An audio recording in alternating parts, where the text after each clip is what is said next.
여러분, 이 찬양의 고백처럼 여러분도 정말 모든 것이 은혜라고 그렇게 고백하십니까?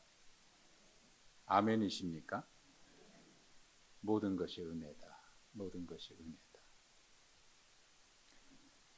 은혜라고 하는 단어가 그리스도인들이 참 많이 쓰는 단어예요. 모든 것이 은혜다. 이런 은혜라는 고백을 참 많이 하는데요. 어떨 때는 이것이 종교적인 어떤 서사처럼, 종교적인 수사처럼 그렇게 느껴질 때가 있습니다. 은혜라고 고백은 하는데 정말 우리 마음속에 진정으로 은혜라고 하는 그런 감격이 있는지, 아니면 그저 표현하기에 그렇게 해야 되는 것 같아서 은혜죠 라고 얘기하는 어떤 종교적인 수사인지, 수사적인 표현인지, 그런 생각을 할 때가 있습니다.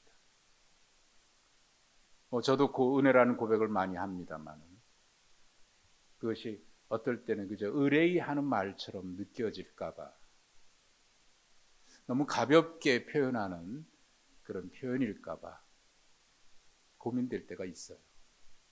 은혜.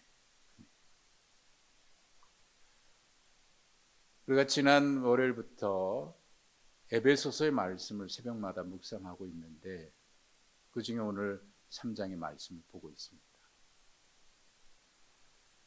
에베소서는 바울 사도가 감옥에서 기록한 옥중 서신 중에 하나지요. 에베소서, 빌립보서, 골로새서, 빌레몬서, 이 네 서신을 옥중 서신이라고 얘기합니다. 감옥에서 기록한 서신이라. 무슨 죄를 지어서 범죄한 것 때문에 감옥에 갇힌 게 아니고, 주님을 위해서 복음을 전하다가 하나님의 사랑을 알지 못하는 이방인들에게 하나님의 사랑을 전하다가 감옥에 갇힌 거죠. 그래서 오늘 1절에 바울 사도가 그렇게 표현했지요. 그리스도 예수의 일로 너희 이방인을 위하여 갇힌 자 된 나 바울이라고 얘기합니다. 주님을 위해서, 복음을 위해서 감옥에 갇힌 거예요. 아마 인간적인 그런 원망과 불평이 없었을런지, 주님을 위해서 일하고 하나님의 사랑을 전하다가 감옥에 갇혔는데 왜 나에게 이런 고난이 옵니까? 왜 내가 이런 고생을 해야 됩니까? 하나님, 주님을 위해서 일하는 건데 왜 나에게 이런 시련을 주십니까? 인간적으로 그에게 그런 고민이나 원망이나 불평이 없었을까? 그런 생각이 들어요. 근데 바울 사도는 그 감옥에서 하는 말이 은혜라는 말을 계속합니다. 은혜다. 모든 것이 은혜다. 빌립보서 1장 23절에 보면은, 빌립보서도 감옥에 있을 때 보낸 옥중 서신이죠. 거기 그 감옥에서 그의 인간적인 고민을, 그의 고뇌를 표현해요. 솔직하게. 차라리 내가 세상을 떠나서 그리스도와 함께 있는 것이 훨씬 더 좋은 일이라, 그렇게 되기를 원한다. 간절히. 이제는 고생 없이 주님 품에 가고 싶다는 거예요. 인간적인 그런 생각이죠. 지금까지 주님을 위해서, 주님 나를 부르신 그때부터 지금까지 달려왔고 많은 고생했는데, 주님 이제는 이 고생 그치고 편히 주님 품에 가고 싶습니다. 그걸 원한다는 거예요. 그게 자신에게 더 유익한 일이고 또 자기도 그걸 원한다고. 그런데 바로 그 뒤에 이어서, 그러나 내가 육신으로 있는 것이 너희를 위해서 더 유익하리라. 내가 원하는 것이 있고 나는 그걸 더 원하고 있지만 주님이 그걸 기뻐하지 않으시고 오히려 더 살아서 그들을 보아야 하고 그들에게 복음을 전해야 한다라고 하시면 그것을 기쁘게 감당하겠다. 그게 더 유익하다. 나의 유익이 아니라 그들의 유익을 위해서 내가 그 일도 감당하겠다. 그러면서 그는 인간적인 한 인간으로서 인간적인 고뇌와 부름받은 사명자로서의 사명의식 사이에서 이 둘 사이에서 고민하다가 결국 하나님의 뜻에 순종하는 것을 선택하지요. 그래서 빌립보서에서 그는 이렇게 고백을 합니다. 나의 간절한 기대와 소망을 따라 아무 일에든지 부끄러워하지 아니하고 지금도 전과 같이 온전히 담대하여 살든지 죽든지 내 몸에서 그리스도가 존귀하게 되게 하려 하나니 이는 내게 사는 것이 그리스도이니 죽는 것도 유익하다. 죽는 것도 감옥에서 나가는 것도 자기가 선택한다고 되는 문제는 아니지요. 하지만 그가 인간적인 한 인간으로서의 고민은 이제는 주님 부르셨으면 좋겠다는 생각, 주님 품에 안기고 싶다는 생각. 하지만 주님이 원하시는 것이 있어서 그 일을 선택해야 되는 한 인간의 고뇌와 사명자로서 가야 할 그 길 사이에서 죽든지 살든지 그것보다 더 중요한 것, 주님이 존귀하게 되는 것, 그 일을 가겠다는 것. 아마 그도 감옥에 갇혀서 이런 기도 하지 않았을까 싶습니다. 주님, 이제는 주님 품에 가고 싶어요. 그런 기도 하지 않았을까 싶어요. 여러분, 믿음으로 걸어간다는 것은 아무 문제 없이 평안하게 길을 걸어가는 게 아닙니다.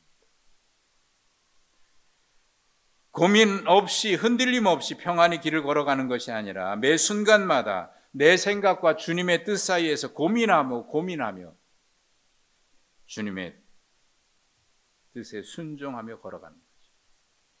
흔들리지만 고민하지만 그럼에도 주님의 부르심 앞에 응답하며 걸어가는 것이죠. 끊임없이 그 길을 걸어가기 위해서 부르심 앞에 응답하고자 하는 것이죠.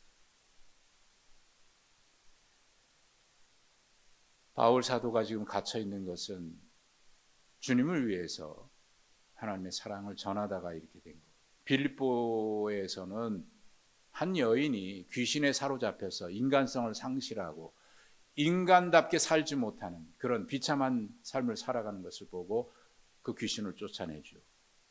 그래서 그가 온전하게 회복이 됩니다. 인간성을 회복하고 참 삶의 모습을 회복해요. 그런데 그 일 때문에 감옥에 갇혀요. 그를 이용해서 한 인간을 도구화해서 그가 귀신에 사로잡혔든지 어떤 삶을 살든지 전혀 관심 없습니다. 다만 그것을 이용해서 내가 돈벌이 하려고 했던 사람들이 손해받았다고 바울 사도를 고소해서 감옥에 갇혔죠. 주님, 왜 나에게 이런 고난을 주십니까? 그런 생각 안 했을까 싶어요. 원망, 불평 없었을까 싶어요. 그런데 그때도 감옥에서 그는 찬송했다. 성경은 그렇게 기록하고 있습니다.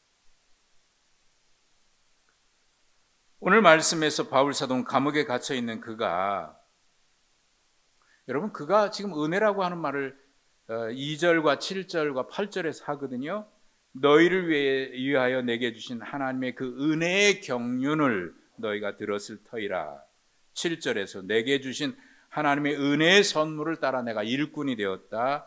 8절에도 모든 성도 중에 지극히 작은 자보다 더 작은 나에게 은혜를 주셨다. 9절마다 은혜. 오늘 찬양했던 것처럼 은혜라.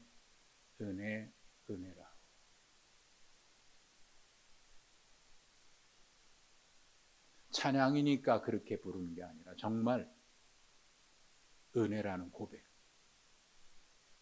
모든 것이 은혜입니다. 마지막 절 13절에는 더 놀라운 표현이 있는데요. 이 환난 당한 것을 영광이라고까지 말합니다. 영광. 좀 이상한 사람 아니에요? 이해할 수 없는 말. 평안한 가운데 하는 말이 아니라 지금 감옥에서 주님의 일을 하다가 감옥에 갇혀 있는데 거기서 그의 입술을 통해서 나오는 고백은 말마다 일마다 은혜, 은혜, 은혜. 모든 것이 은혜, 은혜. 우리가 아는 은혜라고 하는 말의 무게와 바울 사도가 지금 이 감옥에서 말하는 은혜라고 하는 똑같은 단어이지만 무게는 확실히 다르지 않겠습니까? 그 은혜와 함께 바울 사도가 오늘 본문에서 하는 말 중에 경륜이라는 단어가 있고 비밀이라는 단어가 있어요. 이 경륜, 우리가 잘 안 쓰는 단어입니다. 참 신비한 단어예요. 이 단어는 오이코노미아라고 하는 헬라어를 번역한 말인데요. 이 오이코노미아라고 하는 말은 오이코스, 집이라고 하는 뜻입니다. 그 단어와 경영하다, 운영하다라고 하는 네모라고 하는 히브리 단어의 합성어입니다. 그러니까 이렇게 표현할 수 있어요. 집을 경영하다, 운영하다. 그러니까 하나님의 경륜이라는 말은 하나님의 집, 온 세상, 온 우주, 우리가 살아가는 모든 세상을 경영하는 하나님의 목적과 그 목적을 이루기 위해서 하나님이 하시는 모든 방법이나 일들, 그걸 경륜이라고 얘기해요. 우리가 쓰는 용어로 바꾸면 하나님의 계획이라고 얘기할 수도 있겠고 하나님의 섭리라고 얘기해도 틀리는 말은 아니지만, 그런데 그렇게 말하기는 너무 가벼워요. 너무 부족해요. 그 표현이. 우리가 알 수 없는 일입니다. 하나님이 행하시는 일이고 하나님의 계획이기 때문에 우리는 전혀 알지 못합니다. 그런데 거기에는 우리가 알지 못하는 하나님의 놀라운 일이, 계획이 있습니다. 그래서 그걸 비밀이라는 표현도 쓴 겁니다. 사실 여러분, 우리도 스스로 느낍니다마는 우리가 살면서 지나온 시간에 겪었던 일들, 문제들, 아픔이나 뭐 여러 가지 일들이 있겠죠. 다 알지 못하죠. 그때 왜 나에게 그런 아픔이 있었는지, 그때 왜 나에게 그 일로 인해서 내가 상처를 받게 됐는지, 왜 나에게 그런 일이 있어야만 하는지, 왜 내가 그런 길을 걸어야만 하는지 우리는 전혀 알지 못합니다. 그리고 그것이 나에게 전혀 의미 없는 일처럼 느껴질 때도 있습니다. 그때는 전혀 몰라요. 그러나 시간이 지나고 나서 그때 그 일이 의미 없는 일이 아니구나. 그냥 괜히 생긴 일이 아니구나. 그 일로 인해서 지금의 내가 있게 된 거구나. 그럴 때 우리는 알지 못했던 것을 깨닫고 하나님, 그때 그것이 하나님의 은혜였습니다라고 고백을 합니다. 물론 지나고 난 뒤에도 깨닫지 못하는 사람이 있습니다. 다 그런 거지 뭐. 이렇게 당연한 듯이 받아들이는 그런 사람도 있습니다만, 우리는 알아요. 의미 없는 일이 아니었구나.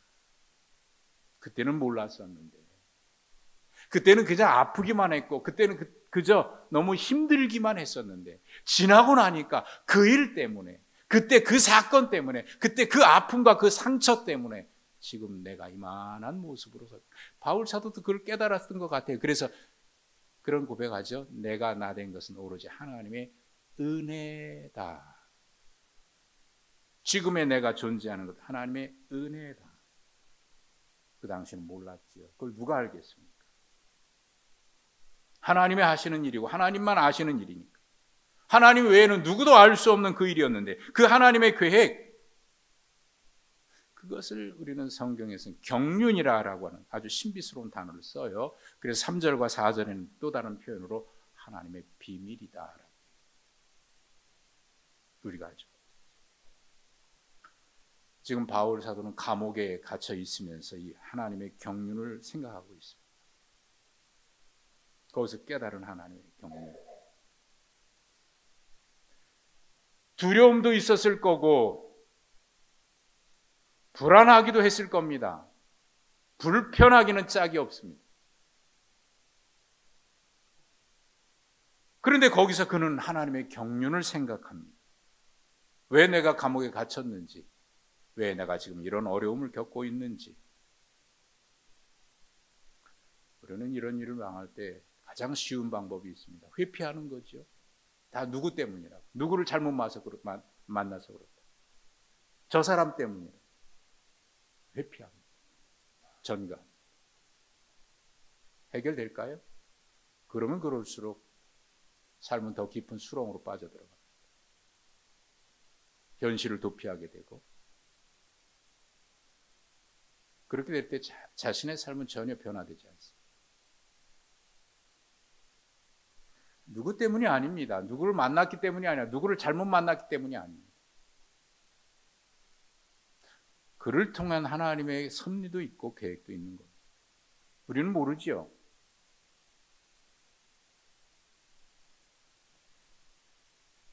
왜 감옥에 갇혔을까? 왜 내가 감옥에 갇혔는지, 왜 내가 이런 고난을 겪게 된지 이해할 수 없었습니다. 그런데 감옥에 있으면서 그는 깨달았습니다.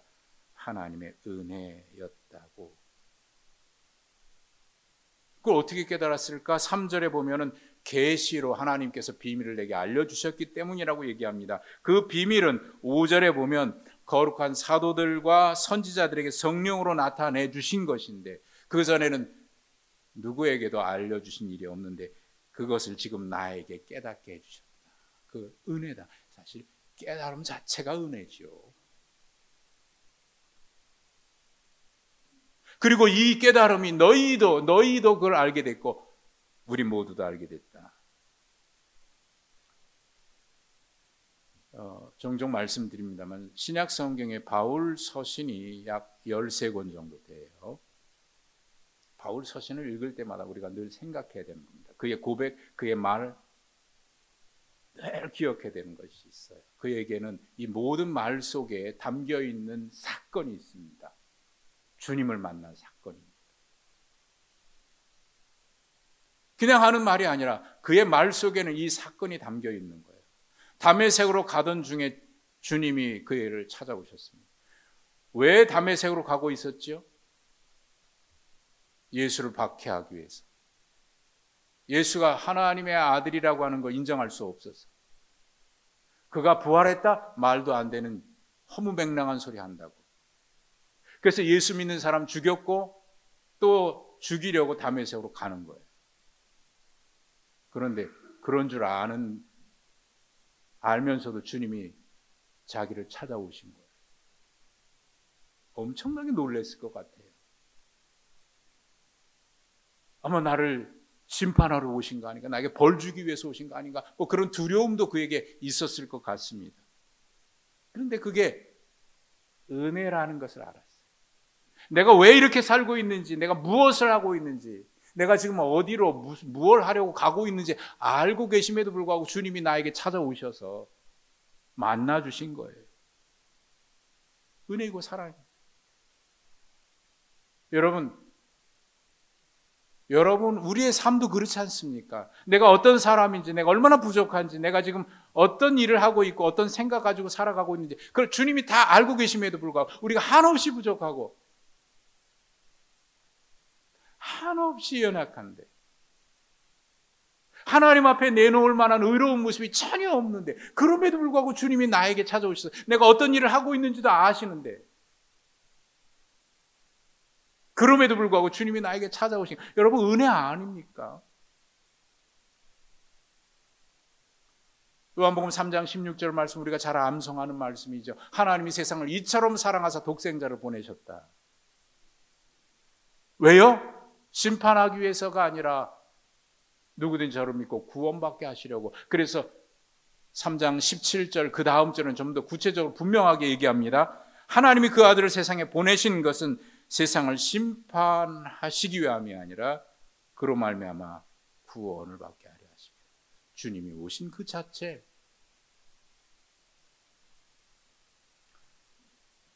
그게 주님이 오신 것인지 모르고 저는 내가 믿은 건 줄 알았는데, 주님이 저를 찾아오신 것이 아니라 내가 주님을 내 의지대로, 내가 어렸을 때부터 주님 믿고 하나님 믿고 그렇게 된 줄 알았는데 어느 날 보니까 내가 믿은 게 아니라 주님이 나를 찾아오신 것이었더라. 그때 저는 한없이 울었어요. 한없이 울었어요. 내가 주님을 믿은 게 아니구나. 주님이 나를 찾아오신 거구나. 은혜지요, 은혜죠. 그 이후로 바울 사도가 무슨 일을 하든지 무슨 말을 하든지 그의 말 속에는, 그의 고백 속에는 언제나 이 사건이 있습니다. 그래서 그 이후로 그런 이렇게 얘기해요. 그리스도의 사랑이 나를 강권하시는도다. 사랑이 나를 이끌어가고 있다. 그 사랑이 나를 인도하고 계시다.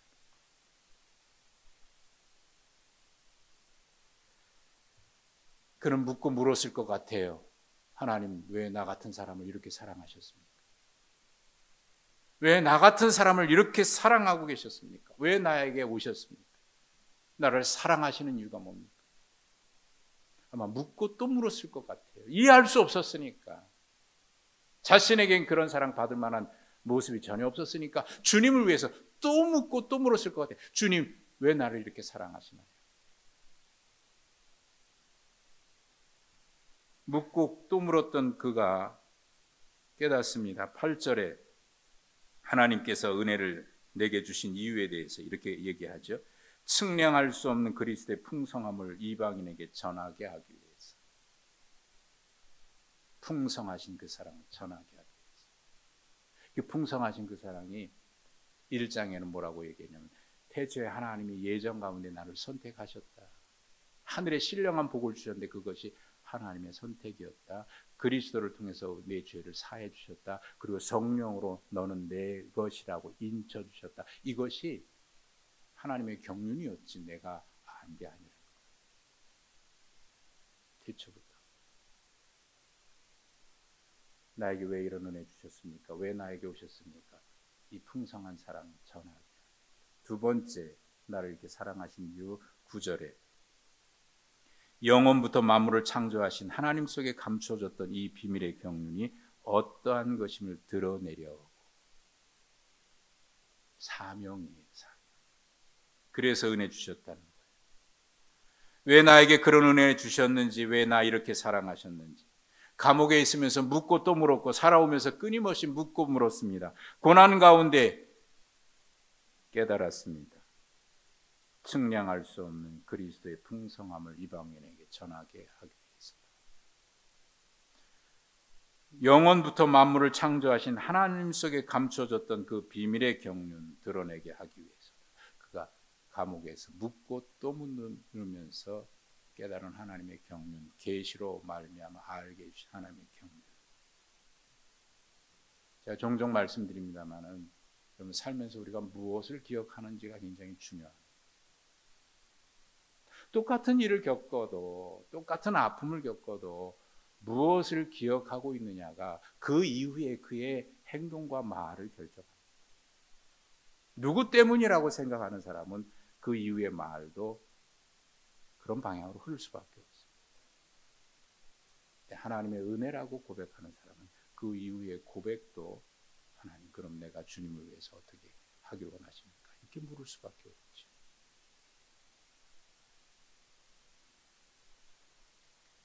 빌립보 감옥에서 그가 찬송했던 것도 그가 하나님의 은혜를 기억했기 때문입니다. 나 같은 자를 찾아오신 하나님의 은혜를 기억한 겁니다. 그래서 그는 고백합니다. 하나님, 나를 살려주신 하나님, 그러므로 이제 내가 산 것 아니라 내 안에 그리스도께서 사십니다. 갈라디아서 2장 22절에 그의 유명한 고백이죠. 나는 죽었다는 겁니다. 옛날에 나는 죽었고 이제 내가 사는 것, 내 안에 그리스도께서 사신 것이다. 제2의 생명, 덤으로 사는 인생이라는 겁니다. 여러분, 죽을 병에 걸렸다가 살아난 것만 제 덤으로 사는 인생이 아니에요. 우리는 허물과 죄로 이미 죽었고 하나님의 진노를 받을 피할 수 없었던 사람들인데, 그런데 하나님께서 나를 사랑하셔서 하나님의 자녀로 삼아주셨으니 여러분, 덤으로 사는 인생, 이것보다 더 큰 덤이 없어요. 그래서 저는 매일 새벽 기도할 때마다 첫 시간 시작하면서 매일 그렇게 고백합니다. 오늘도 우리는 하나님께로부터 선물 받은 날을 살고 있습니다.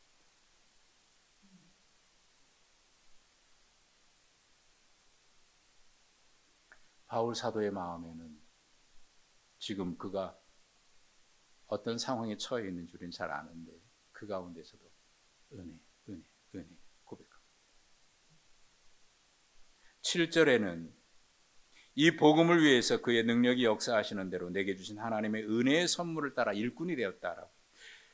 일꾼이 된 것을 은혜의 선물이라고 얘기합니다. 그것 때문에 그 일 감당하다가 지금 감옥에 갇혔는데 그 일도 은혜의 선물이라고 얘기합니다. 나 같은 사람에게 주님을 위해 일할 수 있게 하셨으니 선물이죠. 하루하루 살아가는 것이 선물이고 내가 일할 수 있는 것도 선물이고 모든 것이 선물이죠. 오늘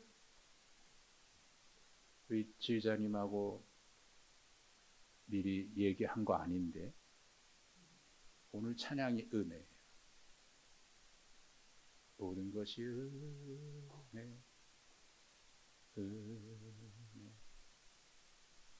은혜, 한없는 은혜, 내 삶에 당연한 것 하나도 없었던 것을.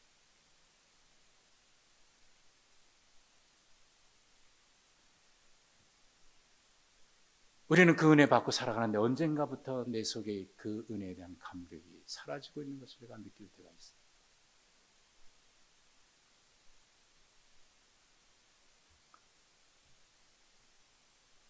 주님 그 이름만 불러도 눈물이 왈칵 쏟아졌던 그런 때가 있었는데 지금은 주님의 이름을 10번 불러도 그때 그 감격으로 흘렸던 눈물이 왜 내 마음속에 마르고 있는지 그런 걸 느낄 때가 있어요. 하루 종일 피곤해서 저녁에 집에 들어오면 그냥 털썩 눕고 싶은데 온몸이 바위덩어리처럼 짓누르고 있어서 너무 피곤해서 움직일 수도 없을 만큼 피곤한데 그럼에도 불구하고 예배당을 찾아와서 예배당 문을 들어서는 순간 눈물이 왈칵 쏟아졌던 그런 때가 있었는데 왜 지금은 그런 감격이 내 속에서 사라지고 있는가? 내가 당연하게 생각해서 그런가? 너무 편안해져서 그런가? 은혜에 대한 감격이 왜 사라지고 있는지 그런 생각을 할 때가 있습니다. 언제부터 왜 사라질까? 저뿐만 아니라 우리도 모두가 그럴 것이고 이 에베소서의 교인들도 그랬던 것 같아요. 그래서 2장 11절에 보면은 그러므로 생각하라 그렇게 얘기합니다. 그러므로 생각하라. 그 얘기는 그들도 생각하고 있지 않다는 거예요. 잊어버리고 있다는 거예요. 그러므로 기억하라. 심각하게 기억하고 심각하게 생각하라. 왜? 뭐를? 우리가 그 전에 주님을 알지 못했을 때, 하나님의 사랑을 알지 못했을 때, 우리는 하나님 나라와 관계없었고 하나님의 약속도 우리와는 상관없었고 하나님의 축복도 상관없었고 영원한 하나님의 나라 관계없었고 우리는 하나님 나라 백성 아니었는데 이제는 하나님 백성 됐고 영생을 얻었고 제2의 삶을 살고 있다. 그것을 생각하라. 읽고 있으니까 심각하게 생각하라. 에베소 교인들에게 하는 얘기가 아니죠. 오늘 우리에게 하는 얘기죠. 여러분은 잊고 있지 않습니까? 그래서 하는 얘기입니다. 그러므로 생각하라. 그러므로 심각하게 생각하라. 바울 사도가 은혜의 선물을 말하면서 말한 이 복음 6절에서 말합니다. 이는 이방인들이 복음으로 말미암아 그리스도 예수 안에서 이 복음이 우리에게 주어졌습니다. 그것이 무엇인지 6절에서 얘기합니다. 예수 안에서 상속자가 되고 예수 안에서 함께 지체가 되고 예수 안에서 함께 약속에 참여하는 자가 되고 예수 안에서 함께 예수 안에서 하나님 예수 안에서 우리에게 주신 그전에는 상관없었습니다. 그런데 이제는 그거 생각하라. 당연한 거 아니라는 겁니다. 내가 자격이 있어서 내가 얻은 게 아니라는 겁니다. 생각하라. 여러분, 은혜의 선물 아니던가요? 은혜의 선물 아니던가요? 은혜의 선물이죠. 은혜의 선물. 바울 사도가 깨달은 것, 그래서 내가 일꾼이 됐는데 내가 일꾼이 된 그 교회에 대한 것 10절입니다. 교회의 신비입니다. 이는 이제 교회로 말미암아 하늘에 있는 통치자들과 권세자들에게 하나님의 각종 지혜를 알게 하려 하심이라. 교회에게 하나님이 이 비밀을 맡겨주셨구나. 교회의 신비를 깨달았습니다. 여기서 말하는 통치자들과 권세자들은요, 악한 세력을 말하는 거예요. 사단의 세력을 말하는 거예요. 우리를 두렵게 하는 악의 세력, 사탄의 세력이 있습니다. 우리는 거기에 두려워했습니다. 끌려다녔습니다. 사실 우리는요, 어떤 일을 만나면 그런 저주받아서 그런가, 그런 두려움을 사람들이 다 가지고 있어요. 그래서 벗어나지 못하고 끌려가요. 그런데 이건 이미 세력, 힘을 잃었어요.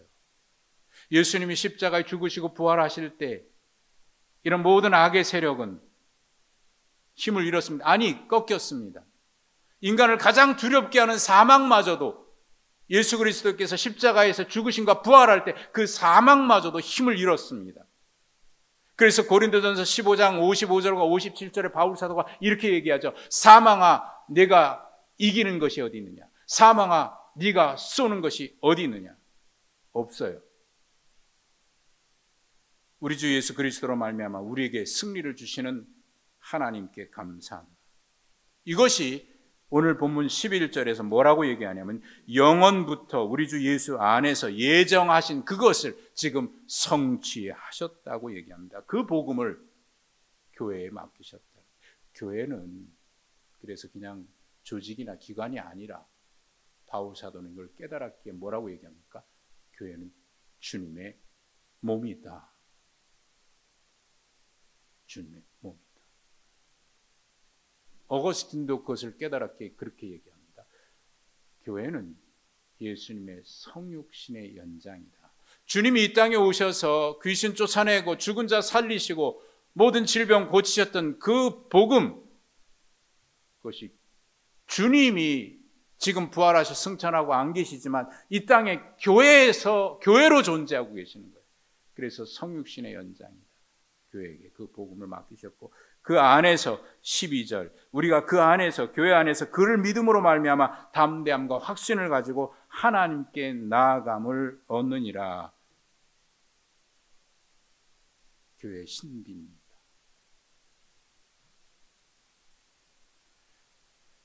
이걸 깨닫고 은혜라고 얘기하는 거죠.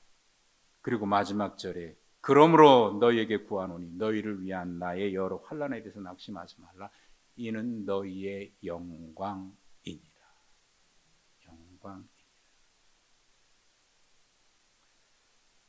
바울 사도는 이 은혜를 깨닫고, 이게 1장에는 그 하나님의 경륜에 대한 고백이 쭉 나옵니다만, 그 사랑을 깨닫고 그렇게 고백을 합니다.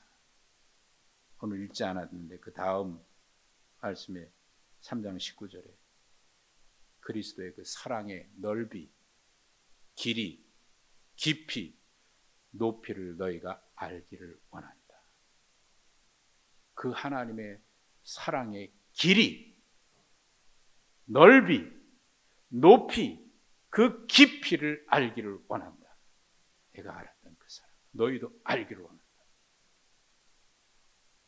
로마서에서는 그 사랑을 깨달은 바울 사도가 이렇게 고백하죠. 이 세상에 어떤 것도 그리스도의 사랑에서 우리를 끊어낼 수 없다. 무엇도 이길 수 없다. 그 사랑의 길이와 깊이와 넓이와 높이, 온 세상을 품을 수 있는 하나님의 사랑, 그걸 너희가 알기를 원한다. 어거스틴도 그 사랑 깨닫고 그렇게 고백했어요. 하나님이 나를 사랑하시는데 이 세상에 오직 나 하나밖에 없는 것처럼 나를 사랑하신다. 하나님이 이 세상에 있는 모든 인간들의 n분의 1로 나눠서 우리를 그렇게 사랑을 나눠주시는 게 아니라 한 사람 한 사람 이 세상에 오직 그 하나밖에 없는 것, 나 혼자밖에 없는 것처럼 하나님은 그렇게 모든 것을 쏟아서 우리를 사랑하셨다. 그 사랑의 깊이와 넓이와 높이와 길이를 알기를 원합니다. 우리가 받은 은혜가 이거고 바울 사도는 내게 주신 하나님의 은혜가 그거라고. 여러분, 그 사랑 우리도 알기를 원합니다.